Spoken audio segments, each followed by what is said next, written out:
Welcome to the round table discussion, and today we're round table on tour because we're here in the beautiful surroundings of Kings Norton Golf Course. Kings Norton is one of the biggest golf clubs in Birmingham. It's a lovely part of South Birmingham, and they've been kind enough to provide us with the excellent facilities here.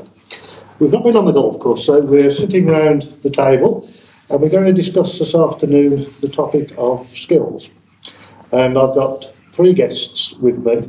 Around the table we've got Paul Cadman. Paul is a well-known West Midlands businessman who, from humble beginnings on the mean streets of East Birmingham, not far from the Birmingham City Ground, Paul has become an established figure in the business scene across the region and also nationally. But what may not be well known is that before he went into business, Paul was actually a senior officer within the fire service, and I'm sure that as a businessman he's been used to fighting fires of a very different kind.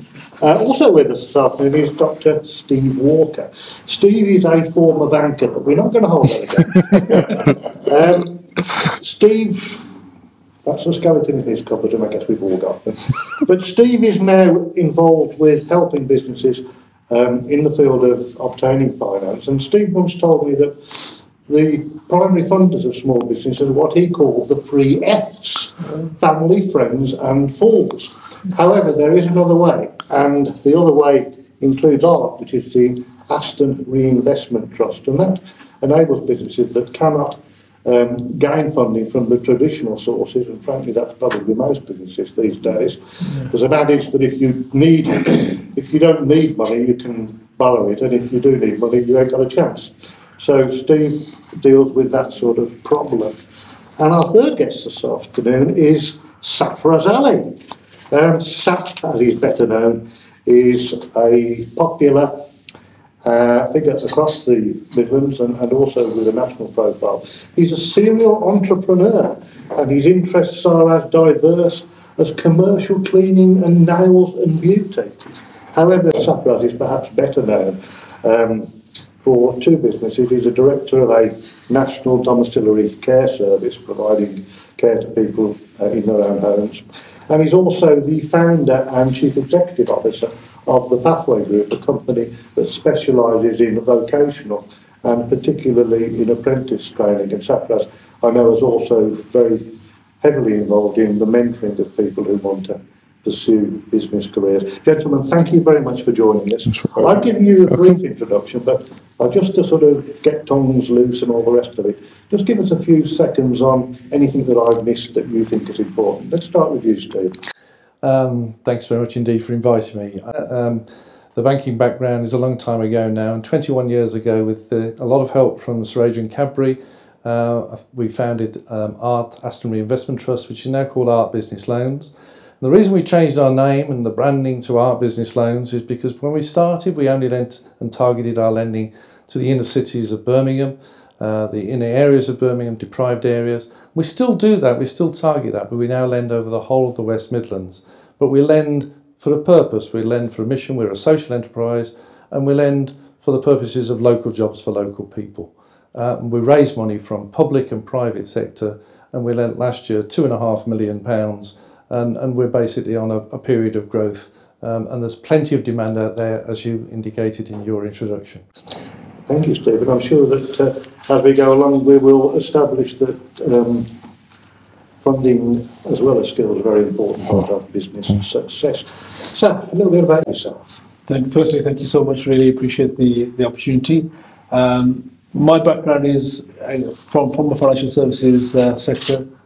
So I was in compliance for many years, then frontline sales, moved into sort of commercial finance, when commercial finance was again readily available, and then from there started looking at a change in my life, and I went into business to make a difference. And most of my business, in fact all our businesses, are there for they're for profit purposes, but profit with a purpose. So we've got a domiciliary care business. There's obviously apprenticeship, skills training, cleaning business, but again working with people who are long-term unemployed, and that was there specifically for that particular market as well. And then we do business networking events, and I recently written a book called Can You Bites. So I'm sort of in that entrepreneurial space. I know some people don't like that word, but I'm in that sort of space in terms of encouraging people to grow. Businesses are the lifeblood of the economy, and really passionate in terms of working with businesses and learning myself and on that sort of lifelong journey. Thank you very much, and I should have said it, probably stole that. Paul Cadman, Paul, I talked a little bit about your past, but of course, as a lad from Bordesley Green, I assume that, maybe I assume wrongly, that you might be a Birmingham City supporter, but I assure you that's as much of the sympathy there that you're going to get today. Tell us a bit more about yourself. Thank you very much for the invitation to talk today. A little bit more about myself. I think with my looks you can see that I digress from football to rugby. Instant broken nose, broken face and everything else. At 50 years old, it's getting more and more difficult to get out of bed. What does get me out of bed, though, is engaging with communities and like my two colleagues as well. Passionate about giving things back. I've got 3 fairly successful businesses and 5 charities that I support that I work for, either patrons or board members and things like that. I'm passionate about the Midlands, and I'm passionate about putting back into people who haven't had the benefit of some of the handouts and things like that. So if you come from Bordesley Green or inner city areas, I understand exactly the lack of opportunities. Really want to work with these 2 guys and other people, like-minded people, to put it back into the community and make Birmingham, the Midlands, successful as it should be and recognised globally. Well, thank you for that. Paul used a very important word in that introduction. He talked about opportunity, and I guess the gentleman might agree that one of the keys to unlocking opportunity are skills.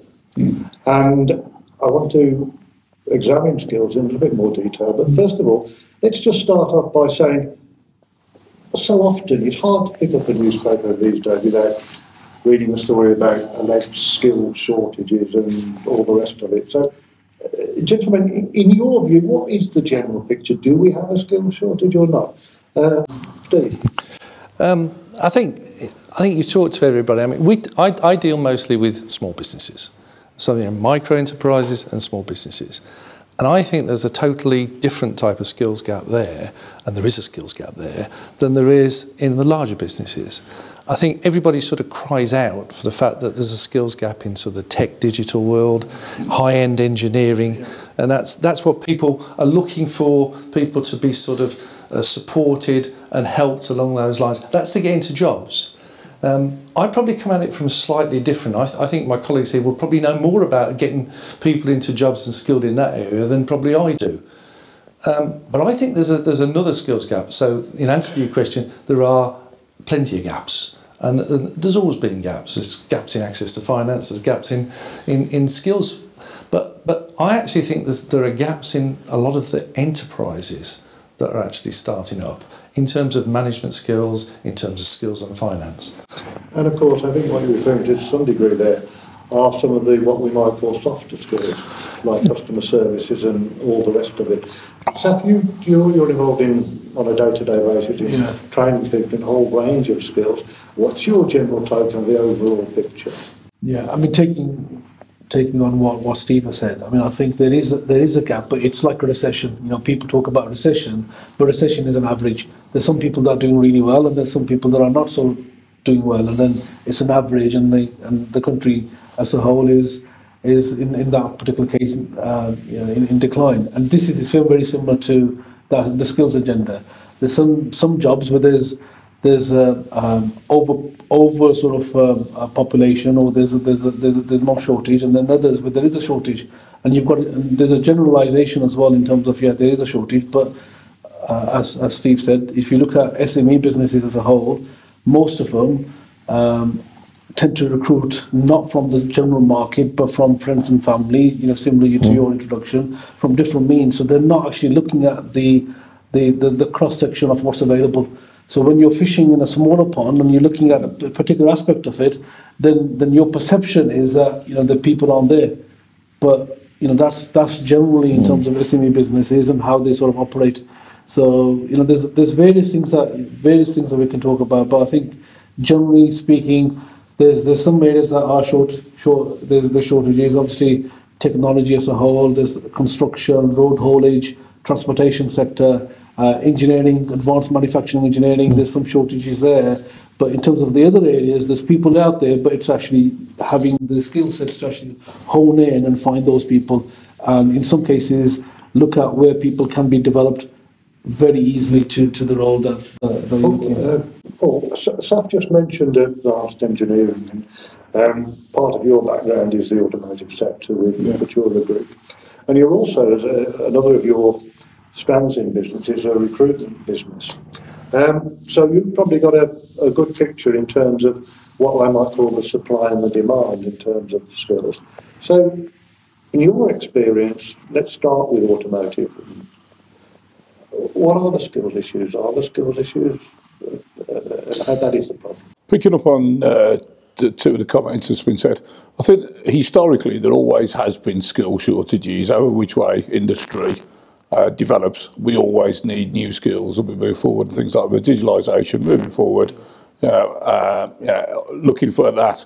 I think if I go back to one of the governmental steering committees that I sat on, which was talking about Brexit, now there was a well-known company that was a massive haulage company that went around the UK with green wagons. Their representative said that we were going to be in the region of 20,000 HGV drivers short if Brexit bites. I sat down and I looked at that, 20,000, and he justified over a matter of a few moments that we were going to be 8 billion short, we were going to be this, we were going to be that, and within a month the whole country would come to a standstill because of these 20,000 Eastern European drivers that would potentially have to go back. I sat there and I sent a text message to the office, and my business is ex-forces recruitment, to say, how many ex-forces have we got that have got HGV? The comment came back, class 1 or class 2. I said, it doesn't matter, just give me a generalisation of class 1, class 2. With 2 years to go and have left with 4 years. So we're looking at a 6-year window. The figure that came back was 48,000. So let's round that up to 50,000. They're looking for 20,000 to fill the skills shortage, to fill the gap, to stop the country coming to a standstill. I don't suffer that. I don't think the country's obviously going to come to a standstill. They're looking for 20,000. We've got 50,000 military that are sitting there. Now, granted, not all of those are going to be HGV drivers, but even if 10%, 50, 5,000, that suddenly plugs that gap. And with some strategic thinking and going back into colleges and turning HGV driving into a professional vocation, we can resolve these problems. So not looking inward is a problem. So are you basically saying that you think the skills issue, the skill problems, the shortages are overstated? Is that what you're saying? No, I think it's understated, and I think it's a lack of planning. So we should be planning skills 10, 20 years in advance. So if you touched on automotive, if you look at Jaguar Land Rover production plan in a region of 20 years, a hard plan for 10 years. The 10-year planning cycle looks at skill shortages and things like that. So we should be engaging with people that are 10, 12 years old to be filling the skills gap going forward, not with people that are already left school and retraining, reskilling and things like that. It's lack of foresight. I'd very much agree with Paul there. And I think it brings to a point that was made to me. We were based at Innovation Birmingham campus. And David Hardman, who's sort of a leader in the tech digital world, if you listen to what he says that basically, we're getting people who are coming out and being taught things, but by the time they actually come out from their college, their university or their schools, those skills aren't required anymore. So you've got to have, the word planning is so important. And I actually do think, from what the feedback we get, I do think some of the colleges now are doing much, much better than perhaps they were 5, 10 years ago. But it's still, in certain segments of the market, you've got to be planning in a different way with different types of skills, because it'll... What's the point in training people in Hereford to become automotive engineers and things like that? We should be training people around Jaguar Land Rover plants to work there, to support and to have careers there and things like that. So national curriculum doesn't work. So one of the best things that happens was the academy to have the centralisation to try and to put their own courses together to a certain degree. Obviously they're constrained, is one of the best things that's happened to all the skill shortages. How, as a training provider, how do you plan ahead? And the point that Steve has made is that, you know, the trick is knowing what the needs, where the needs will be in a decade's time, 15 years' time. Yeah. As a training provider, how do you try and forecast where the needs will be in the future? I don't disagree with my two colleagues here, but it's very difficult for SME businesses, particularly SME businesses, to start thinking that 10-year, even 5-year sort of plan. In terms of business planning and skills planning. In some cases, businesses are living in terms of a 1-year cycle. If they're lucky, sometimes they're looking at a 3-month cycle if they're lucky. So a lot of this is done as they go along. It's done as the need is, and what you're finding is that the businesses, in terms of their ability to react and adapt, isn't to the level that it should be in terms of dealing with their situations, and that sometimes depends on opportunities, sometimes depends on contracts and so forth as well. So when you talk about the bigger picture and the sort of the big manufacturers and sort of those sort of organisations, their thinking frame is different, their project frame management, project direction is a different perspective. Government's look is going to be different, but when you're looking at the life and blood of the economy. If we look at the industrial strategy 4.0, we know that that's been there for the period of time. It's going to be 5.0, 6.0. We are not at 4.0. We're still. Can you just clarify that? So it's an industrial strategy. 4.0 is an industrial strategy. Yeah. It's a recognised European and world global strategy. So it's 4.0. So it's saying that we will be at these certain standards on certain aspects. So to maintain and attain productivity going forward globally, we must come up to this level. We're not at 3.0 yet, but we know in advance the skills and what we're going to go for. So it's governments and training institutions that should be guiding that, providing the skill sets for the employers. I understand that the employers should be engaging as well, but there needs to be a governmental foresight. When a small business comes along with a plan and says, Steve, can we have some of your £2.5 million? How much attention do you pay to the skills that are within that business and the skills that are likely to be required?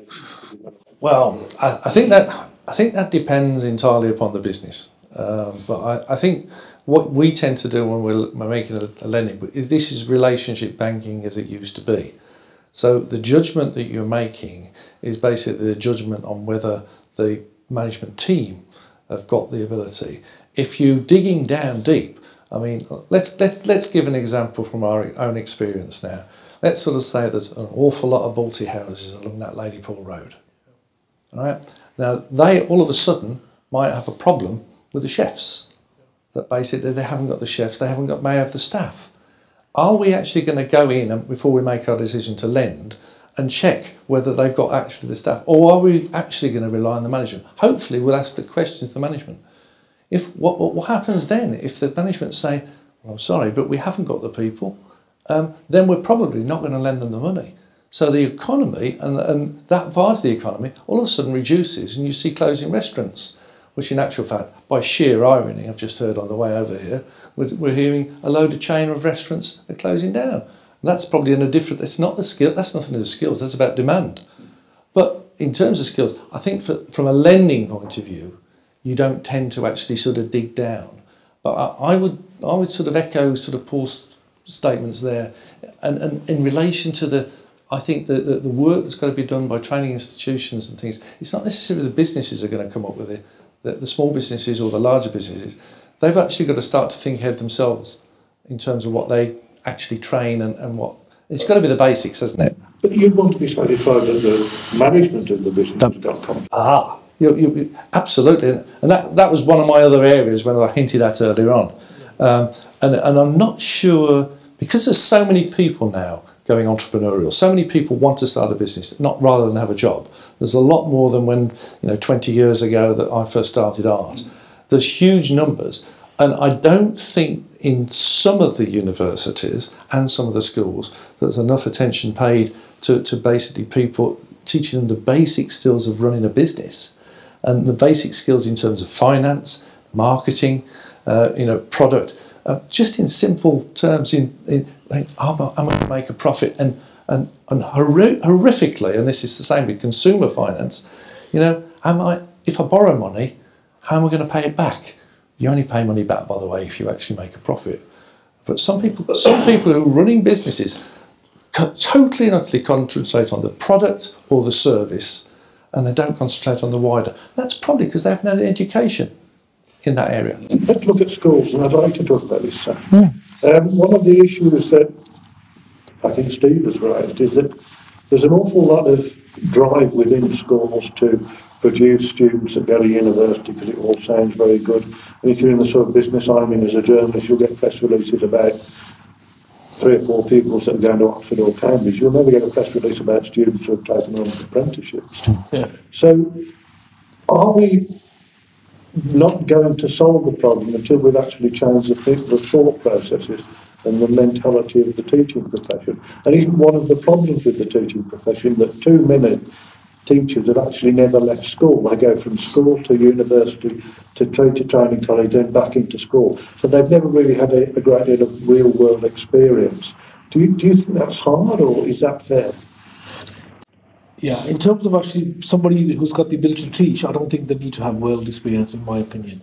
My colleagues might disagree, because a lot of teaching, it's about actually, it's less about necessarily sharing stories about experience, but more about, being able to convey that message across. Its communication styles, communication techniques. I mean, it's really about emotional intelligence rather than having experience and stories about, X amount of what I've done or what that is. It's about, most of the information you can get fairly easily. You can YouTube it. You can fairly get that information. It's to be able to adjust, find that information and communicate that across in a manner where you're engaging with the people. And these skills can be taught, these skills can be learned. So it's not a case that somebody who is teaching business must have business experience. Teaching in terms of actually, somebody who's a good teacher is not necessarily a good business person. And there's a lot of examples where we've got fantastic teachers in the health and social care sector, but they've not actually done any hands-on care. So I don't subscribe to that theory. But in terms of going back to the schools aspect of it, the curriculum has changed. It's changed quite a number of times, and they're reflecting the change in terms of the world, but it's not changing quick enough. So the pace of change is happening, but the time that it takes us to actually change our curriculum and standardise that across the country, and again the standards are different in terms of Wales and Scotland, that takes too long. And what you find is that when you've got to engage with all the awarding organisations as well, and you're talking about that sort of 4 or 5, 6, 7 years span in terms of changing that. By that time, the whole world has changed, and then people have suggestions in terms of introducing basic finance into the curriculum, and these sort of techniques and more sort of soft skills into the curriculum, and it just takes us too long. And I think that decision making isn't there, or it's not fast enough, and by the time you change the education secretary or somebody else comes in, it just doesn't give you that consistency. Well, I think what Saf is saying in his usual diplomatic way is that he doesn't agree with me. Paul, do you? Do you think that schools are part of the problem?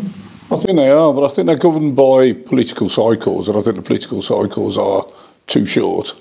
So whatever it takes to get the votes, the politicians will make a decision based on that. And I think that's a concern. I think there needs to be a longer strategy. The concern that teachers have never left school does concern me, and I think it was the Greeks who said that teachers are the custodians of civilization. So they're the starting point of civilization for everything. If they haven't got the worldly experiences, industrial experiences, or whatever experiences, I can't see how they can pass information on. I think they can teach, and I think they can, embark vast amounts of knowledge and are professional in what they do. But I think the worldly experiences are not often lacking. Yeah, of course, somebody once said those that can do, those that can't teach, which is probably a little bit unfair. Paul, in terms of your business experience, and you've experienced in the West Midlands, and you've also can take a national perspective as well,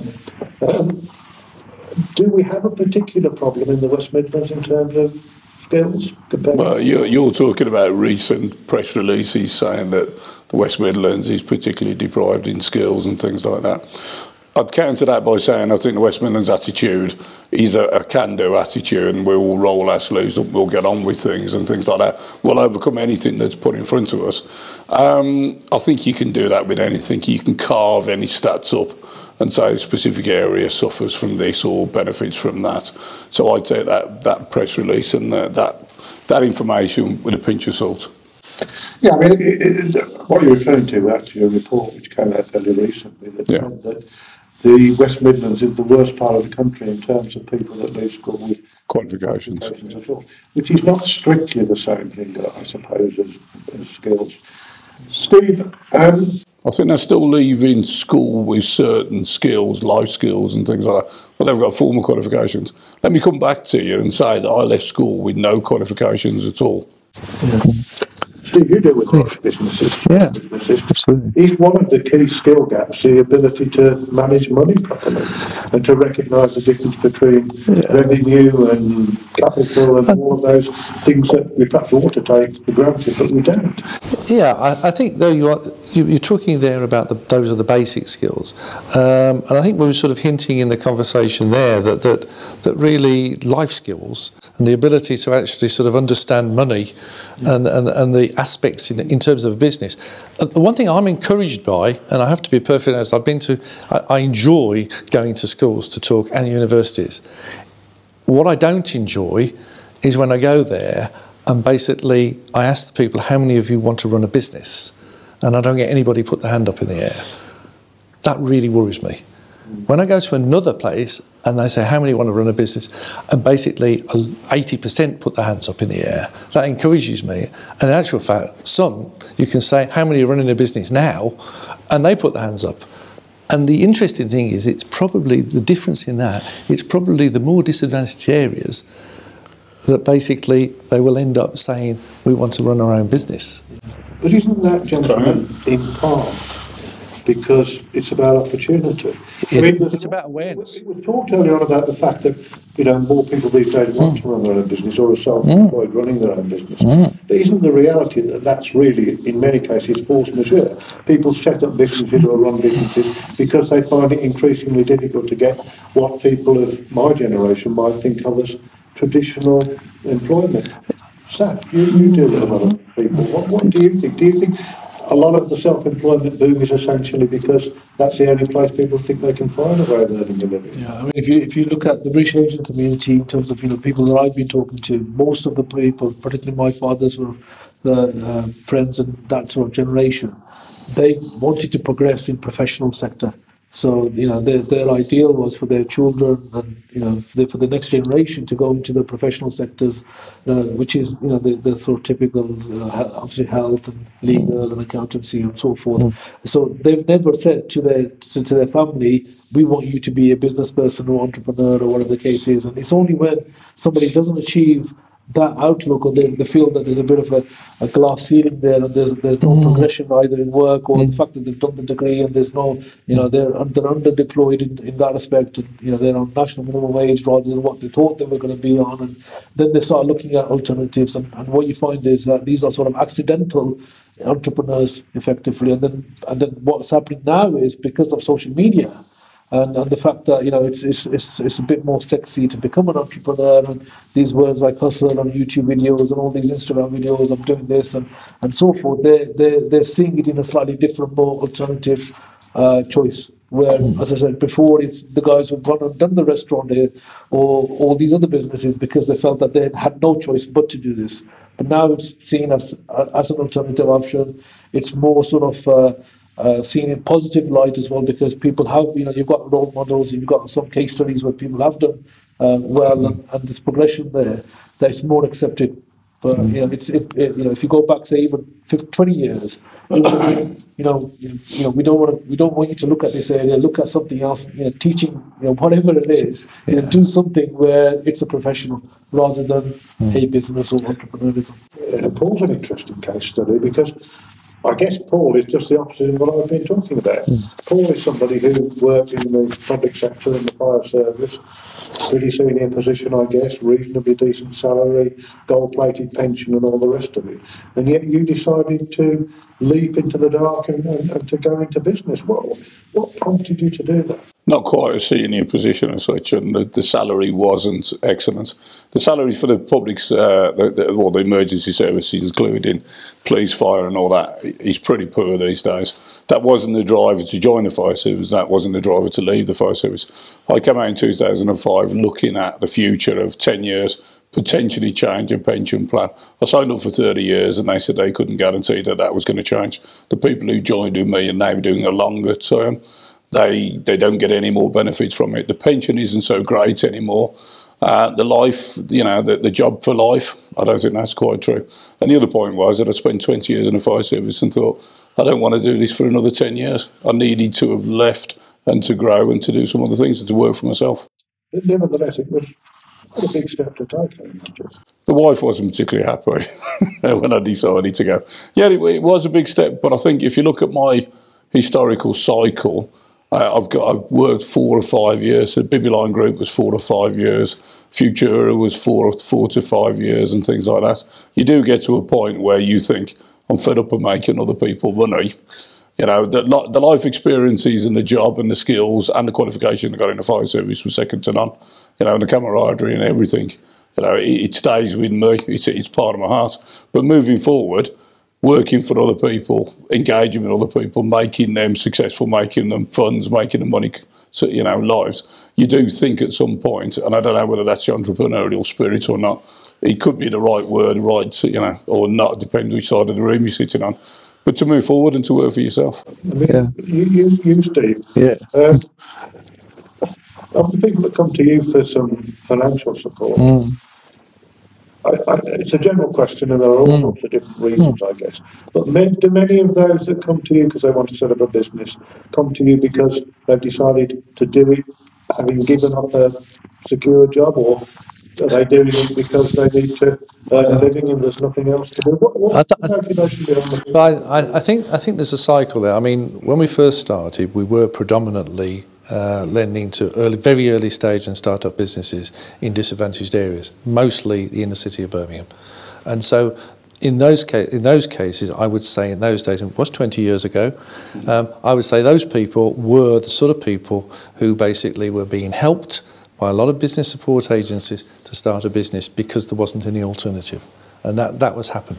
The sort of business we lend to now, we tend to lend not necessarily at the very start-up level, but at the businesses that want to grow, because our mission is about creation of jobs and preservation of jobs. So we've got a mission like that, and really those businesses, I would say, aren't necessarily the businesses. They want to grow their businesses. They want to have they want to make profit. And it's interesting, there's a subtle difference between and there's a lot of people who now, a surprising number of people who want to actually run social enterprises.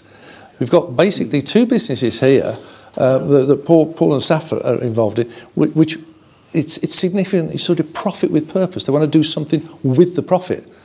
A social enterprise is designed to make a profit and then turn it back into itself, but you're not going to make much money for yourself. But you've got another mission probably. It might be in the care industry, it might be in other sorts, but they're social enterprises. And there's a lot of people who want to do that. So there's another cycle coming now of what people want to do. But if you bring it back to the general topic of conversation, which is skills, I still think in actual fact across the whole spectrum, there are gaps there in terms of all those sectors that people have to have certain skills to be able to succeed, because otherwise what we'll get, and that's the thing that worries me, at whichever level, you're going to get a lot of businesses started up, and 3 to 4 years in, they're going to fail. And what you don't want, and this is why we, as a responsible lender, hopefully don't lend to too many of those businesses, you don't want people to be in a worse position, because then they are in a worse position in terms of their life. They might have lost their house, they might have lost their savings, they might have even lost the friends, family and fools.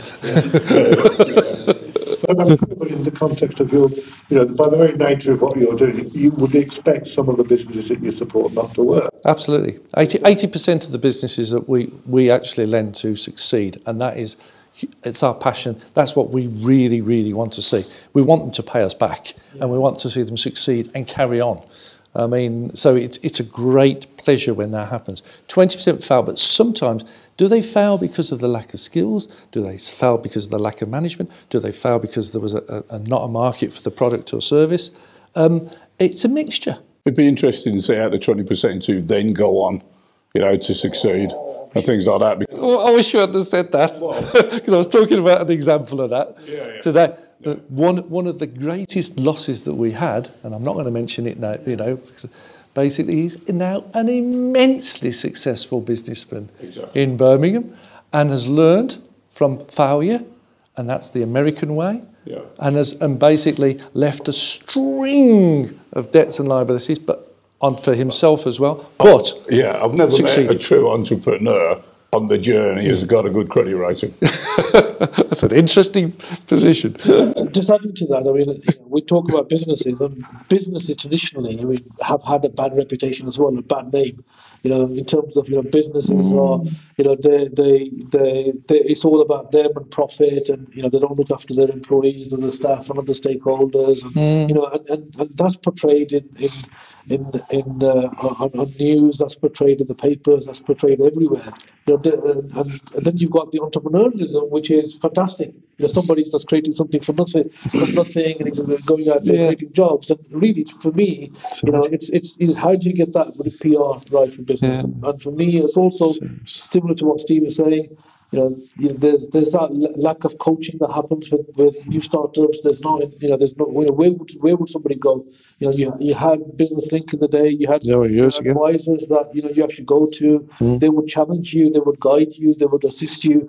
Where they haven't got a vested interest. They're just there as sort of mentors, as stakeholders. That now you go to somebody, and the idea might be fantastic, but it might not fit in with them. It may not fit in with that criteria. So you're getting information and you're getting some support, but it's in a slightly, in a bit of a corner in terms of that relates to them, and maybe in some cases they're not in a position to deal with all the inquiries coming in. And I think nationally, yes, we've got Enterprise Nation and various other things and startup and all this, but there isn't something that's fit for purpose for that sector. I mean, I think one of the things that came from the 52 Canning Bites, which Safra wrote, is very much this message that, don't necessarily look to fail, but don't be afraid to fail. Oh, absolutely. And when you're leading people, make them be prepared to take brave decisions with the recognition and the understanding that they might not always work. You're a successful businessman, but what's been your biggest failure, Paul? Where do you want me to start? The amount of times that I've taken a business forward and put a projection cash flow forecast together and things like that, and had to downgrade it so many times and things like that.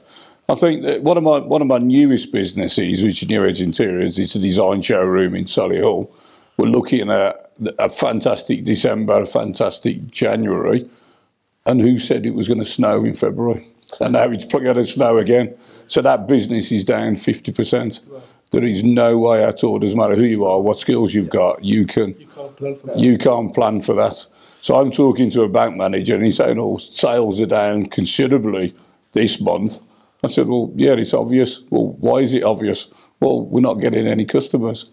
Well, but didn't you foresee that? Funny enough, no. Yeah. So it's only a small aspect, but we've got cash reserves and things like that. Very good point, and I'm really pleased the way we now start to discuss amongst ourselves. And maybe you should go and talk to Steve. We'll probably ask. We only lend when the bank says no. So I mean, at the end of the day, but there's a lot of people who do the bank say no, but it's not. The bank say no for a reason. Because they're in the business. Paul. They don't want the risk. It's a different game now to what it used to be. They're not prepared to take that level of risk. We can take it up to a point, but there has to be a point where we actually say, well, that's not for us. And we're looking, remember, as well, for the fact that you've got to show that you're going to create jobs, preserve jobs. So there's another factor. Interesting question, but didn't the banks fail because of ill-considered risk? Wasn't the reason for the great bank?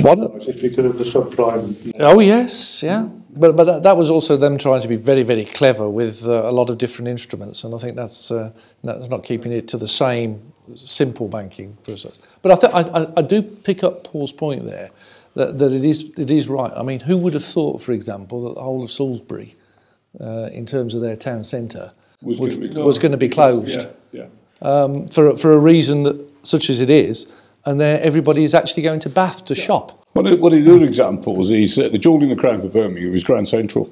Yeah. You look at Grand Central, fabulous, but actually you walk around the outside and there is so many boarded up, closed businesses and things like that. You talk to them and you say, what went wrong? We couldn't get people in. Yes. Scaffolding, block pathways and everything else like that. Well, what happened? Did the council do anything? Yeah, well, they discounted our council tax, our business rates by 25%. So what? There's nobody in the business. They've destroyed the businesses. Yeah. Let's talk apprenticeships for a minute, because that's one area of skills which Saffron is particularly involved in. The government has set a target, I think, to increase the number of apprentices by 20% by 2020. Am I right in that? 3 million. And they're actually doing very well, aren't they? Because the report last year said there actually a decrease in the number of people taking up apprenticeships. Is that a blip? What's the reason for that? Okay. The government target is 3 million by 2020. They're looking for a 20% increase in certain backgrounds, so certain sort of BAME populations. So they've got a target which is 20%. BAME? Yeah, Black, Asian, minority. Yes, thanks. So those sort of groups, they've got a target to increase them by 20%. But generally, they've got a 3 million target for apprenticeship starts by the year end 2020. In terms of actually the report that you said, that's an amalgamation of apprentices, because the apprenticeship is skills for people who are in work as well as new jobs. So when you look at apprenticeships in terms of new jobs and creating new jobs, which is a vacancy with an employer, and then you match an apprentice up, that's on the increase, and that's actually increased. Where the decline has been is with existing jobs, and that's also an apprenticeship as well. So they badge the work together with both aspects. And the decline, actually, the reduction is in existing jobs that have been formed into apprenticeship, because the sector has changed in terms of apprenticeship levy has come in, the apprenticeship reforms have come in, and there's now a bigger contribution, or a contribution that the government is expecting employers to pay. And in the meantime, there's been some ESF money that has come in, which the employers have accessed. So apprenticeships has numbers overall have declined, but jobs have increased in terms of younger employed people. The apprenticeships that are employed has decreased, but as a training as a whole has increased because ESF funding has come in, and we've had a sort of a burst of ESF funding, which is going to last us until Brexit or whatever, until next year, April or whatever the case is. And that's generally the skill sector. So there's more people being trained, more jobs and more vacancies being created as well. Time is finite, but our time is not finite. But there are a number of two other things I just want to touch on before we finish. I want to just bring Stephen and Paul into the debate about apprenticeships, because one of the traditionally apprenticeships, at least for people of my generation, was seen as basically white male tradesmen. Now, of course, it's much more diversified than that. There's all sorts of sectors that have got apprenticeships. In academia, we've seen a huge growth in universities, a huge growth in degree courses, and a huge growth in what, to be a little bit non-PC, one might describe as Mickey Mouse degrees, where people get a qualification which isn't an awful lot of use to them in terms of getting jobs in the future. Are we not in danger of getting Mickey Mouse apprenticeships? Because there are so many of them, ranging from 12 months to 5 years. You can almost get an apprenticeship in everything these days.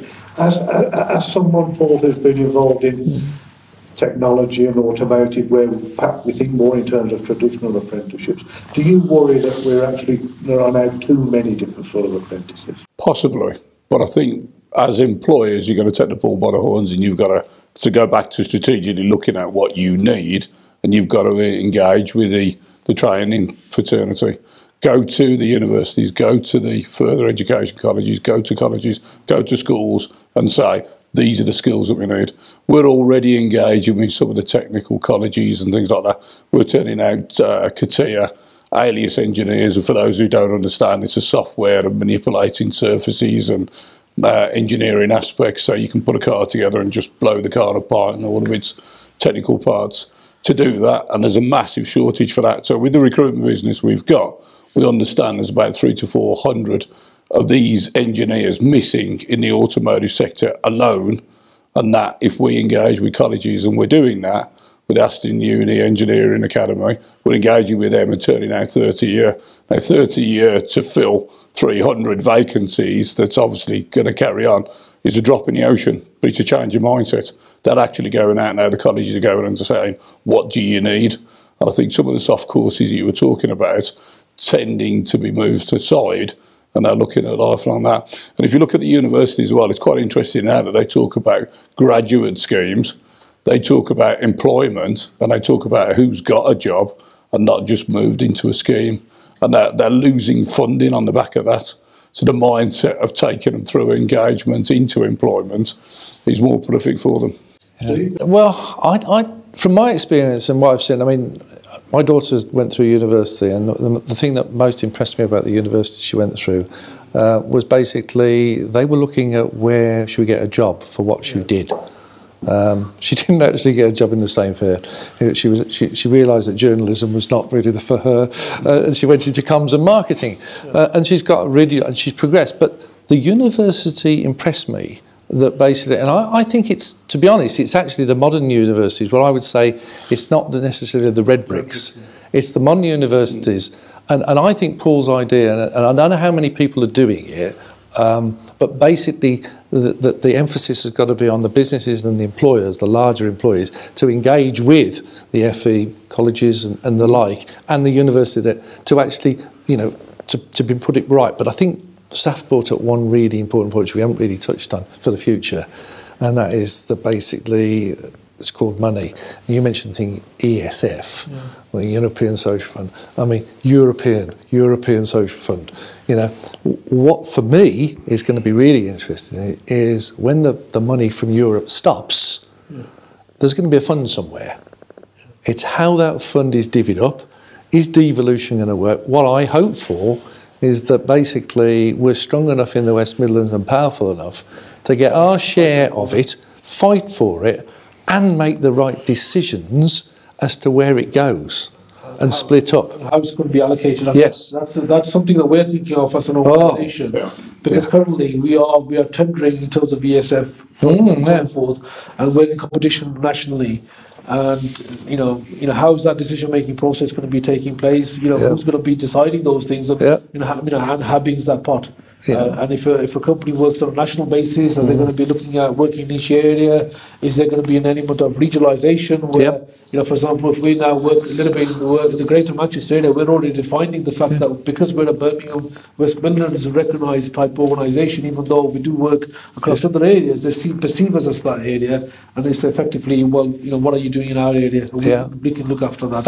And there's another aspect to it as well that, you know, I mean, if I ever have to read another document that said, you know, we want our area to be the best place to live, work, and play, then basically everybody wants to do that, and the LEP's making decisions, and they're making decisions say, well, these are the sectors we're going to support, and that probably isn't going to be the large employers, because you could be digital, you could have even automotive, you could have AI come in, and basically there'll be less people employed. I want you gentlemen to be fairly brief, but you've raised it, I haven't, but I would have done, and that's the B word. Yes. Brexit.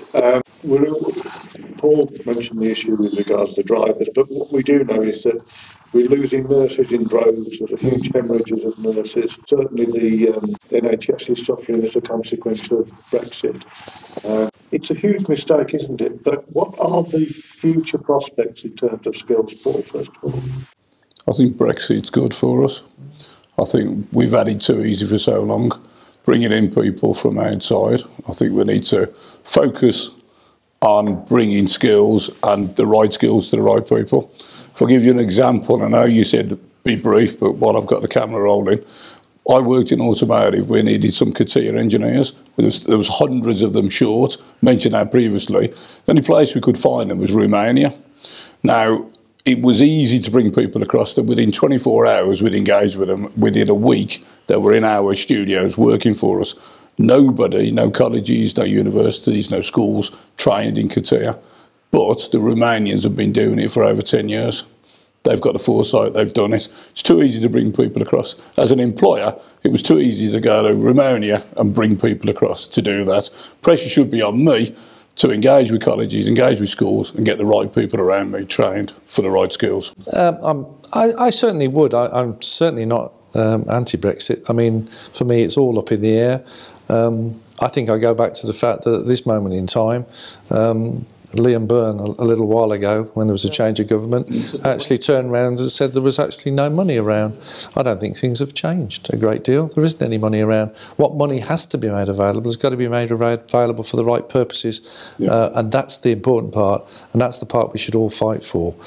We're going to fight, obviously, for the West Midlands to make sure that we get our share of the cake, and hopefully we've got people doing the same as we will all do and fight for that. But at the end of the day, my worry is that cake might be quite small. So you're not saying it's a bad thing, but you're accepting the cake might be a bit smaller. Yeah. Saf, you've directly or indirectly quite a bit of the funding for training these days, particularly and including apprenticeship training, comes from the EU. Yeah. Is that accurate? And if it is, where do you think the gap's going to be filled?